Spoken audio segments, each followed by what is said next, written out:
Bismillahirrahmanirrahim. Assalamualaikum warahmatullahi wabarakatuh.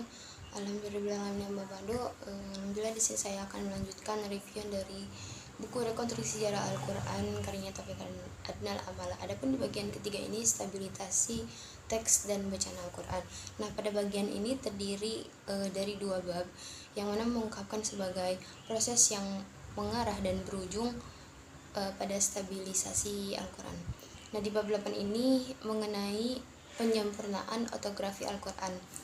Bagian pertama yaitu karakteristik ortografi Utsmani. Nah, ortografi atau imla lama atau scriptio defectiva yang biasanya digunakan dalam salinan-salinan Al-Quran itu memiliki makna yang penting untuk sejarah teks kitab suci tersebut. Nah, dari bentuk ortografi inilah simpulan-simpulan tentang bahasa Al-Quran dan munculnya ortografi baru atau scriptioplena itu bisa ditarik. Nah, di dalam karyanya Al-Mughni fi Ma'rifat Mursumi Shahih Ahlul Ansar, Abu Amr Az-Zunni telah mendokumentasikan beberapa karakteristik tentang karakteristik teks Utsmani ortografi. Teks Utsmani yang telah menyimpang dan kaidah-kaidah ortografi yang lazim dikenal di kalangan sarjana bahasa Arab. Intinya secara teknis aksara primitif yang digunakan dalam salinan-salinan Al-Quran itu biasanya disebut dengan scriptio defectiva yang dikontraskan dengan scriptio plena, yakni aksara Arab yang telah mengalami proses penyempurnaan pada tahap sejarah. Kemudian selanjutnya jenis-jenis tulisan yang belum sempurna dalam mushaf Utsmani ini yang awalnya tampaknya juga ikut berpartisipasi dalam varian belakang penyempurnaan rasm Al-Quran. Nah, langkah penyeragaman teks yang dilakukan oleh Utsman bin Affan lewat pengumpulan resmi Al-Quran ya bisa dilihat sebagai tonggak awal standarisasi teks Al-Quran. Tetapi lantaran belum sempurnanya aksara Arab yang digunakan untuk penyalinan Al-Quran, dikala itu langkah tersebut belum bisa mencapai hasil yang dihajatkan. Nah, uraian dalam ortografi Musang Utsmani mengarah kepada asumsi tentang scriptio defectiva sebagai salah satu penyebab keragaman bacaan. Bahkan di dalam berbagai riwayat menyebutkan tentang latar belakang inisiatif untuk penyempurnaan teks Al-Quran itu disebutkan bahwa salah satu penyebab utamanya ialah kekeliruan teks bacaan tertulis. Adapun yang ketiga, penyempurnaan rasm Utsmani. Nah, pada umumnya disebutkan bahwa langkah tersebut mulai dilakukan pada masa Khalifahan Muawiyah bin Abi Sufyan. Yazid bin Samiyah yang ketika itu menjabat sebagai gubernur Basrah meminta kepada Abu Aswad Ad-Duwali untuk menciptakan tanda-tanda baca dan menumbuhkannya ke dalam mushaf Utsmani. Nah, untuk menghindari berbagai kekeliruan bacaan yang ketika itu semakin masif pada masa Khalifahan Abbasiyah, tanda-tanda vokal yang diciptakan oleh Abu Aswad Ad-Duwali disempurnakan lebih jauh oleh Al-Khalil bin Ahmad. Nah, pakar sejarah yang ditinggal di Basra dan sarjana pertama yang menyusun kamus bahasa Arab serta mengembangkan aturan-aturan bersejakan. Nah, sehubungan dengan tanda-tanda pembeda konsonan dikabarkan bahwa introduksinya mulai dilakukan pada masa pemerintahan Abdul Malik bin Marwan bin dari dinasti Umayyah. Nah, Gubernur Irak Al-Hajjaj bin Yusuf menugaskan dua ahli bahasa terkenal kala itu, yakni Nasr bin Asim dan Yahya bin Makmur.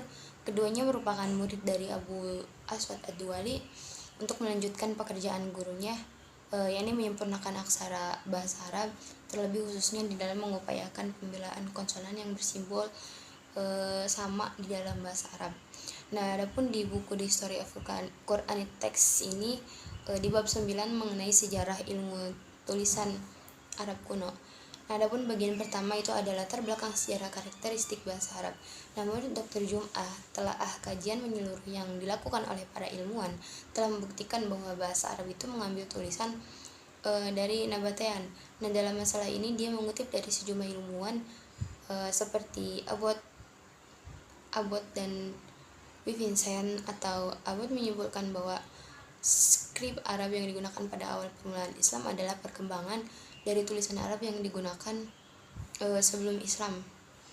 yang secara langsung merupakan pengaruh dari pengembangan skrip nabataean Aramai yang muncul pada awal permulaan abad Masehi. Nah, adapun bagian kedua ini ada studi dokumentasi dan inskripsi Arab. Adapun yang pertama yaitu garis yang samar antar bahasa nabataean dan inskriptif Arab. Nah, di antara ilmuwan terdapat perbedaan pandangan secara umum tentang apa yang menjadi tulisan nabataean dan inskripsi Arab. Adapun yang kedua, dengan bahasa apa orang nabataean berbicara. Nah, secara langsung dinyatakan bahwa skrip dan tulisan nabataean itu sebenarnya adalah bentuk dari bahasa Arab.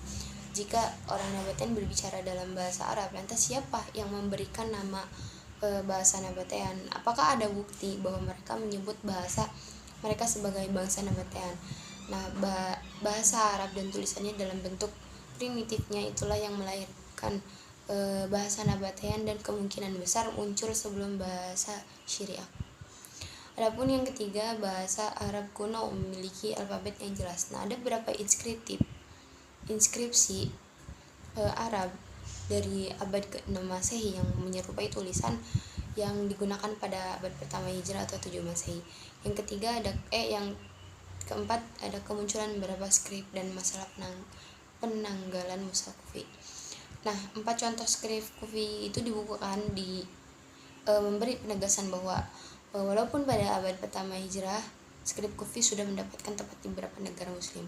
Adapun di bagian terakhir ini ada kesimpulan dengan beberapa contoh skrip kufi yang diambil dari inskripsi abad pertama Hijrah, kita bisa membantah teori mushaf kufi yang hanya ditunjukkan pada abad kedua dan ketiga Hijrah. Adapun di bab 10 ini mengenai tulisan dan ejaan bahasa Arab dalam Al-Quran. Nah, yang pertama ini ada gaya tulisan pada zaman Nabi Muhammad SAW.